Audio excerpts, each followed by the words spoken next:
You are listening to episode number 34 of Meet the Thriller Author. I am your host, Alan Peterson, and in this episode of the podcast, we'll be meeting John W. Mefford, who is an Amazon Top 50 author, number 2 best-selling author over on Barnes & Noble, and a reader's favorite gold medal winner. John writes action-packed, suspenseful thrillers with great characters, a lot of intrigue and twists, so it's fun to talk to him about his prolific schedule and a lot more, so I think you're really going to enjoy this episode. One warning, I had a cold during this interview, so my apologies. I think I cut out most of the sniffling, but a couple of them might have snuck through, so I apologize for that.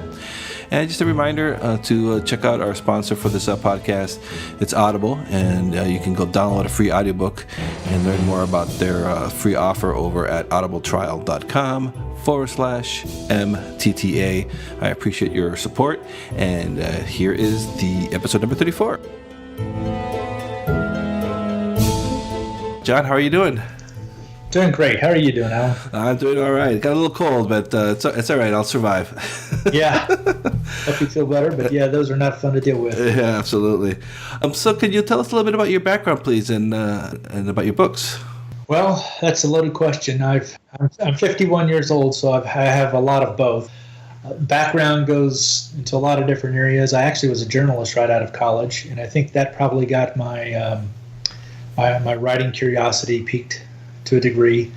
And then I did various other careers, got into the IT field for over 2 decades.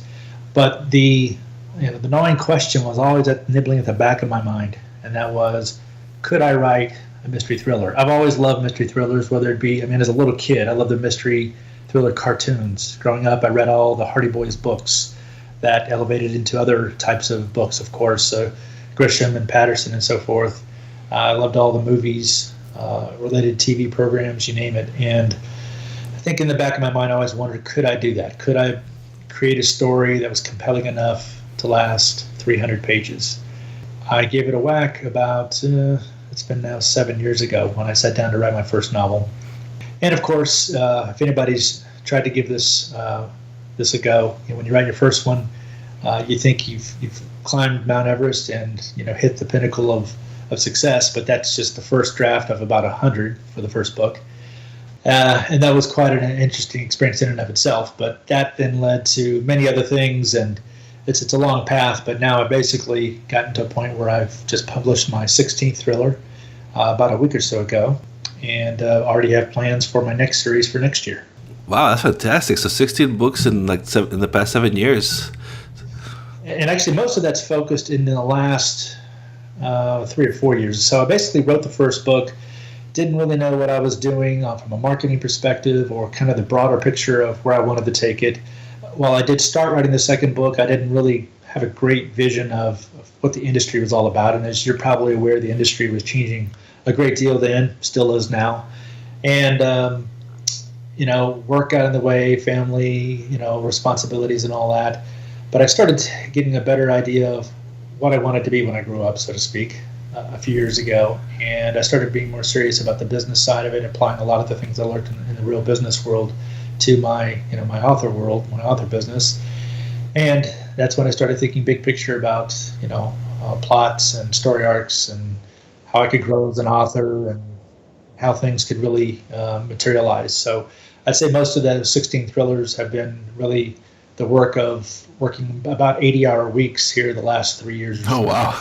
Yeah, just to get the writing done, amazing. Yeah. Was that the Alex Trout series? The one that you're working on right now, or was that your first series? Well, so my first series was actually called the Greed series. My first book was called something different. That's when I went back to the drawing board and said, I'm going to rewrite that a little bit.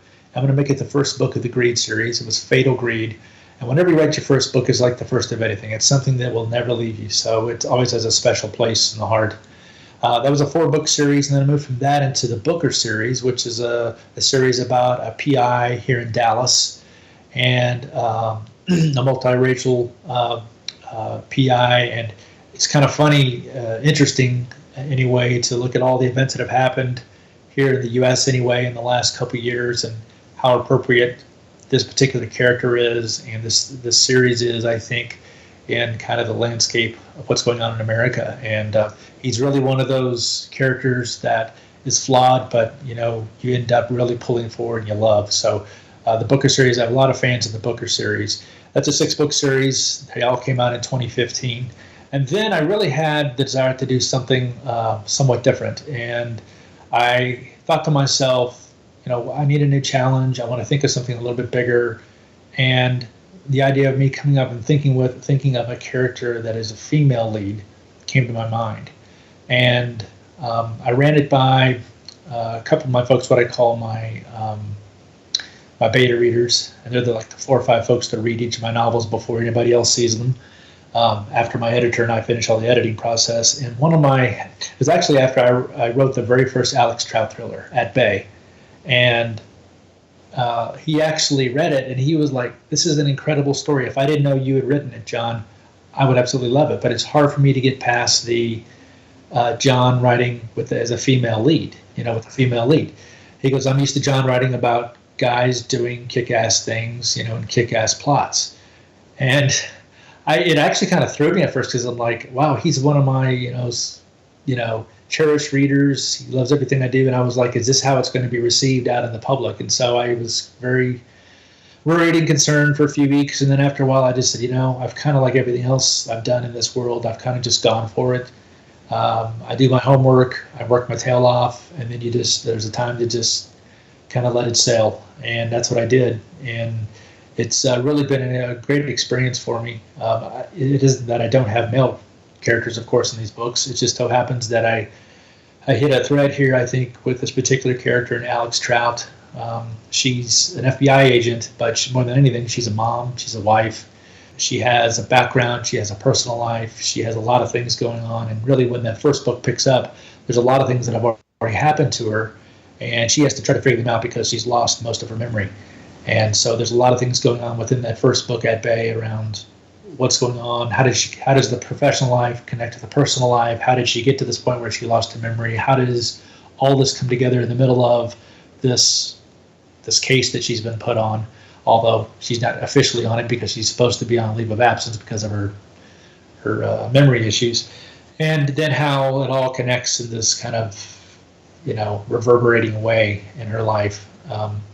So that was the first book in the Alex Trout series. And then I read when I was reading about your background that you're ending the Alex Trout series, or is it just for a little bit while you work on this next series?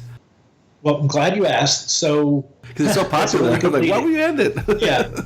Well, you have to, you probably have to write books to a degree in advance of when they're released, and you have to have a bit of a plan out there. So when I was, even just a couple of books into the Alex Trout thriller series, I could see, yes, it was connecting with readers. There's no doubt about that. But I actually had a grander plan, and the plan is that I basically created what I'm calling the Redemption Thriller Collection. And so if you think about that at a high level, that's the umbrella collection that's going to include the Alex Trout thriller series and then some other thriller series underneath that overall collection. And here's the real kicker, is that while each series can be read standalone, they're all ultimately going to connect. So I'm going to have, the plan is right now, so I have Alex Trout, the Alex Trout thriller series that's come out this year, all 6 books. Next year is going to be the Ivy Nash thriller series. Now, if you can see the trend here, Alex Trout is the At series, At Bay, At Large, At Once, so forth and so on. And the Ivy Nash series is, of course, with her acronym of her name, IN. The first book is In Defiance, and that releases in early January. And the other books in the series are In Pursuit would be book 2, if I can go off memory here, In Doubt, book 3, Break In is book 4, book 5 is In Control, and book 6 is In the End. So I've already mapped out the high-level plots for each book. I'm actually finished writing the first draft of the first 3 books. I'm starting the 4th book of that series next week. And then I have plans for another series, and it's going to be the On series. So there'll be a character I'll reveal that will fulfill the O in the end, and it will not be, they will not have the last name of Nash like Ivy does. And then right now the plan is to have a fourth series, which would be another 6 books in the Alex Trout series. So it's actually would be books 7 through 12. And that's where I plan on, as of now, connecting all the plots for all of the books and all the main characters all together in one, steamrolling, high voltage, real exciting last 6 books. Wow, that is exciting. You have like a big long-term business plan or writing plan. That's amazing. Do you? So you must have, like you already said, you've already plotted a lot of them. So you do like a detailed outline, or what's your writing process? The writing process for the individual books is a little bit different, of course, for the overall. So what I just described to you was basically the plan for the overall Redemption Thriller collection. And so I had to have an idea as to high-level characters, where I wanted the plot to go, if and how the plots could connect, or at least that kind of a connecting thread between Series 1, Series 2, Series 3, and then the final 6 books. Now, how I approach writing individual books is a little bit different. Now, when I create a series, I create at least the high-level plots for each of the books in the series, just so I have a clue about where we're going with this character, where we're going with the supporting characters. What are the general plots? When does it make sense to do a plot like this, and then to kind of go over to a plot that's a little bit different on this side of the house, and then ultimately end it in a fashion where I'm comfortable with where the character is, comfortable with what the character and the other characters have experienced. Have I gotten everything out of them that I want to get out of them? That allows the readers to get the the best possible thriller experience, and then of course, how does it set up for the next series? So now, when you look at each individual book, because I basically already have that high-level plan, then I can dig down a little bit deeper here before I start each of the books and start mapping out things a little bit more detailed. Now, I've kind of toyed with a lot of different things. Earlier on, this is kind of strange. Some people get more detailed in their plotting as they go forward in their career. I've been a little bit of the opposite. Now, probably because I have this very rigid production schedule and I'm working 80 hours a week and I don't have a lot of downtime. When I'm not writing, I'm providing an edit response back to my editor, or I'm doing research, or I'm doing a little marketing, or interviews like this, or what have you. But I basically have enough confidence in myself now that as I start and I have a good idea about the general plot lines that I want to outline and to delve further into at each book, and where I want the characters to go, and if I have an idea of the first chapter and where I want to end it, generally where I want to end it, then I pretty much just take off. And the first go around, if I can get the first attempt at the first chapter, if I can get 500, 1,000 words or so down on paper, I get that 2, 3, 4 pages into the book, I start feeling it, and then from there it's just kind of a snowball effect, and the rest is, I wouldn't call it magic. I would just call it incredibly hard work. Yeah, it sounds like it. 8 hours a week. That's amazing. That's very good discipline and focus. Do you have like a word count goal that you set for yourself every day?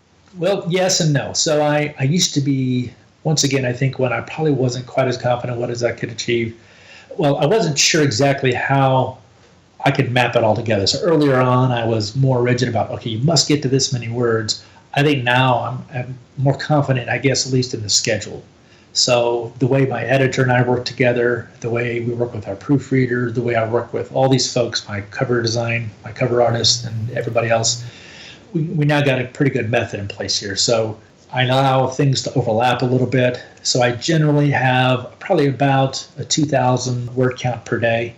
I'd say is about the average. Could be a little bit more, 2,250, 2,500, depending on the day. And at times, of course, I'll exceed that, especially when I'm getting close to the end. The middle part of a book is the toughest part because, you've done a lot of work. Your brain's a little tired. You got to keep going ahead. You got to continue creating compelling storylines and really providing different twists and turns, yet somehow allowing it all to connect in the end. So that's the toughest part. But that last bit, that last week, I'm probably writing 3,500, 4,000 words a day. And I usually end up ending a little bit sooner than what I thought just because it's just kind of a whirlwind. It's like I'm just on skis, just flying downhill. It's the mad dash towards the end. Yes. And do you what do you use to write? You use like Word or like a Scrivener software or something like that? I've heard about a lot of things. I've read about a lot of different things like Scrivener and Vellum and so forth. But I'll be honest, when I first started writing my first novel, there's a lot of things I could have looked up about how to do this and how I could do this, but I knew all that it would do is depress me. So I sat down, I looked up one thing to me at the time that I thought was important. It's not important anymore. And that was, how many words does it take to make up a book page? Because I was just a reader at the time. Now, I'd written a lot of articles in the newspaper before because I was a journalist.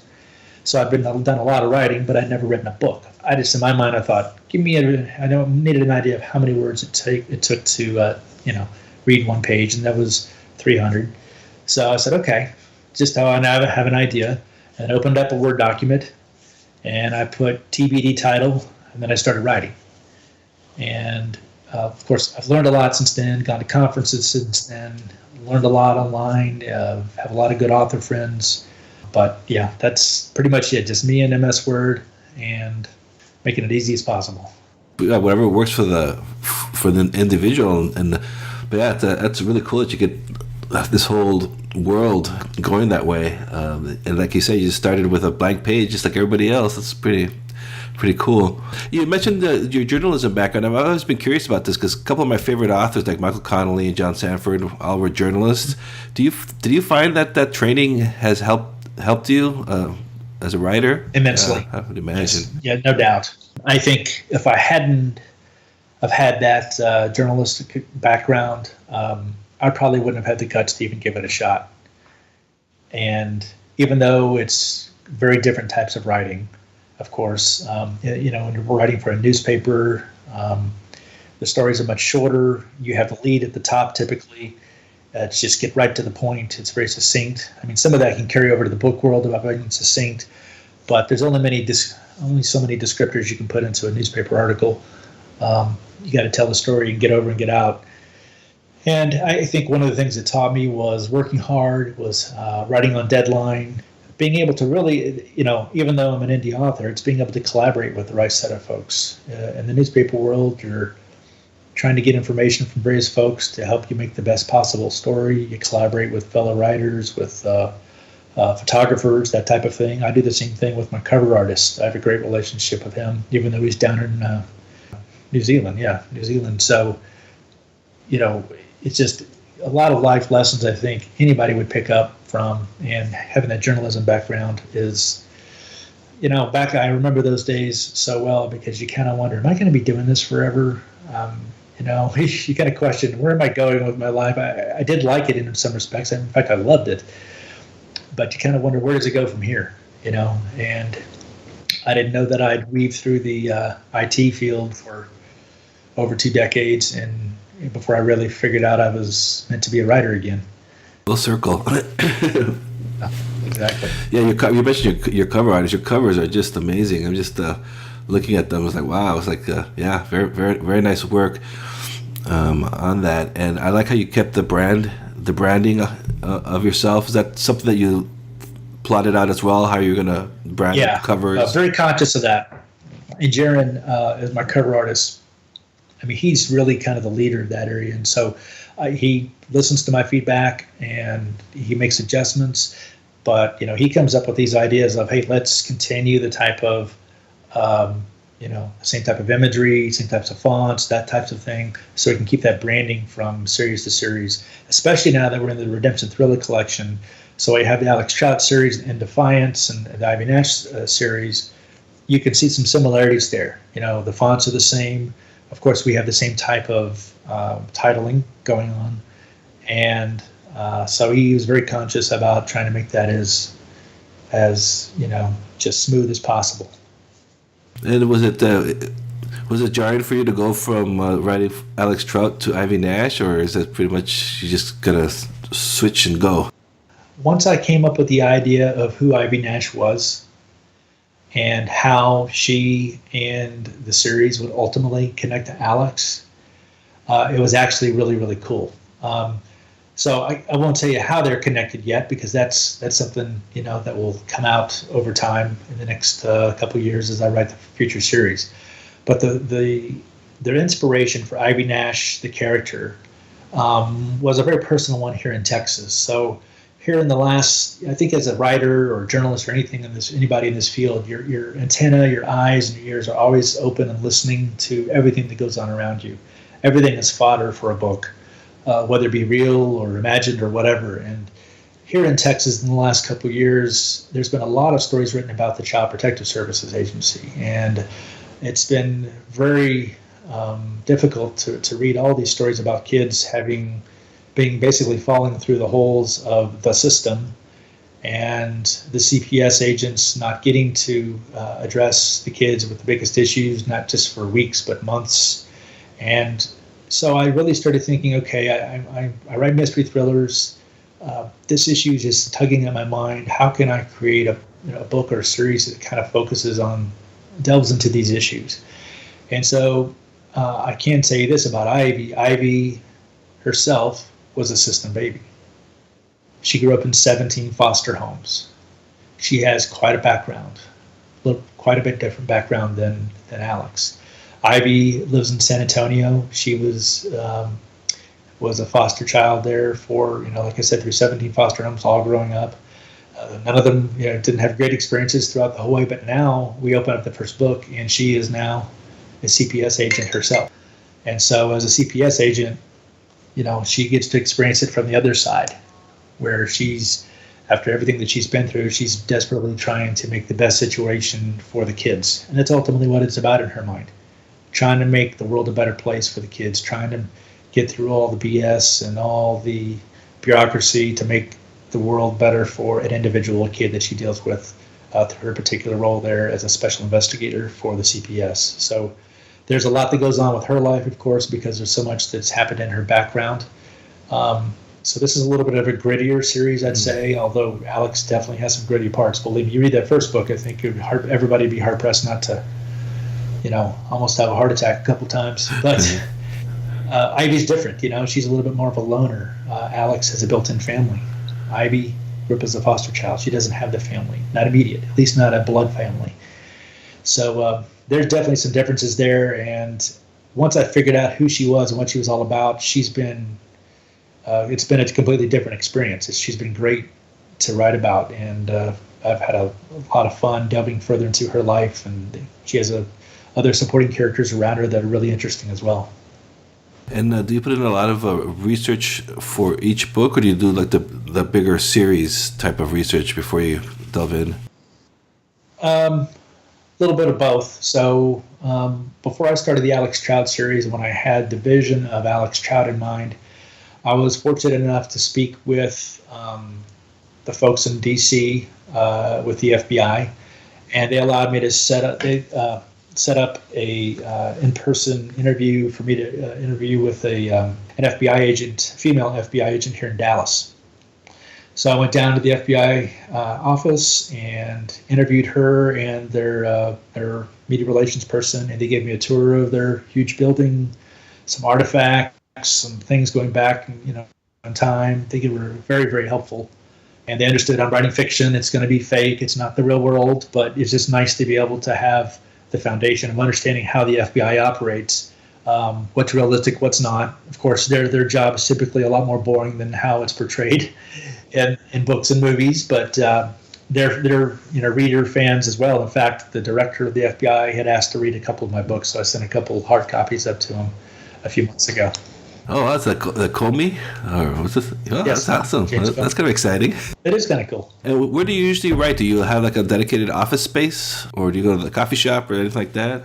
I would say all the above. I do most of my writing here in the office, which is where I'm doing the interview right now. There's a couple windows out here that I look out of. There's a tree out there and some bushes, and just seeing the outside world helps a little bit. I do occasionally go to bookstores, things of that nature, just to kind of get out in the public.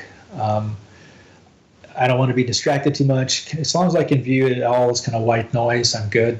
I don't mind hearing noise as long as nobody's like really blaring in my ear. Some people actually like to listen to music or things like that. I don't like doing that, but I like having. Frankly, I write all the time. So like we'll be on vacation, I'm writing, or I'll be on the airplane and I'm writing. So, or if I have my computer, I can write. Yeah, that's the nice thing about it. Yeah, as long as you have your computer, you you can get some writing done. Exactly. What keeps you going then with your writing? I mean, I could tell that you love it. So like, I mean, is that a big motivator for you to keep going? And you got all these fans now waiting for your next books, or what gives you the mojo to keep going? I think when you've done something that you've not really liked to do for so many years, and then you finally get another chance in life to say, what do you really want to do? And you get to define it. And then you slowly learn it, you pick it up, and you feel like you're getting better and better, and you're getting that affirmation from readers and fans, and you see the readership growing, and a lot of more people buying it, a lot more people, interacting with me through email and reviews and Facebook and you name it. Yeah, it's all connected, and it's not really something I would have predicted when I was younger, certainly, but life is one of those things it kind of happens. Even if you think you have a plan, it typically goes differently. And I was just glad I wasn't stubborn enough to ignore something that I felt compelled to do, and felt like I thought I could probably do it pretty well. And it's turned out pretty well. I haven't figured out, I haven't written the perfect novel yet, that's for sure. It's always a learning, growing process. And I guess that's part of the challenge is, can I always write this book that I'm getting ready to start better than my last? And I see that In Defiance is already on pre-order, so for listeners. Yes, it's actually on pre-order. It's interesting about how pre-orders work. So I got In Defiance set up as a pre-order on Amazon. On other retailers, I'm able to get out pre-orders more in advance than that. So I have, on the iBooks platform of Apple, you can put out pre-orders a year in advance. So I actually have all 6 books out there for pre-order on iBooks. Oh. Barnes & Noble, I have the first 3 books, In Defiance, In Pursuit, and In Doubt out there. Oh, that's interesting. I didn't realize there was the Amazon was different from the other ones. I didn't realize. Yep. I didn't realize iBooks could go a year. Wow. Yeah, they're really focused on that. Amazon just gives you 3 months for right now, anyway. How often are you going to be publishing then for the next books? What's your schedule? So it's a similar schedule I had to here in 2016. The first book comes out January 6th. Excuse me, and then after that. Books 2 through 6 will be out every 2 months. So it'll be book 2 in March, book 3 in May, book 4 in July, book 5 in September, book 6 in November. And there's actually a possibility of a couple other things. So I'm actually working on a box set with some other thriller authors we might be putting out next year. And then there's another co-authoring project that is a possibility with a author friend of mine who's a New York Times bestselling author. And I'm very excited about the possibility. We haven't nailed down exact plans, but I'm hopeful to also squeeze that in next year. Wow, yeah, you put most of the authors to shame, including myself.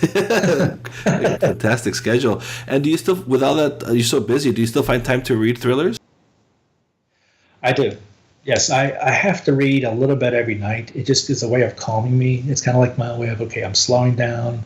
I'm not going to think nonstop about my books and my story arcs and my plots and characters and all these other things that are going through my mind, which is pretty much with me every waking moment of the day. It's my moment. It's a few minutes to wind down for 15, 20 minutes. And it's just nice to read somebody else's work and just to experience something else for a change. But yeah, I read pretty much every night. And I noticed that just to let the listeners know that if on your website you have a couple free books. I do. I really value and cherish the relationship I have with readers, and by them signing up to my email list, that's my way of being able to interact with them on a more personal level. And so to get them to sign up, I offer up the first book in the Greed series and the first book in the Booker series for free right now. It's a kind of a limited time thing. It may not be there forever, but for right now it's there. They go out to the website, they can click on it, and they'll sign up, be on my email list. They'll get those first 2 books.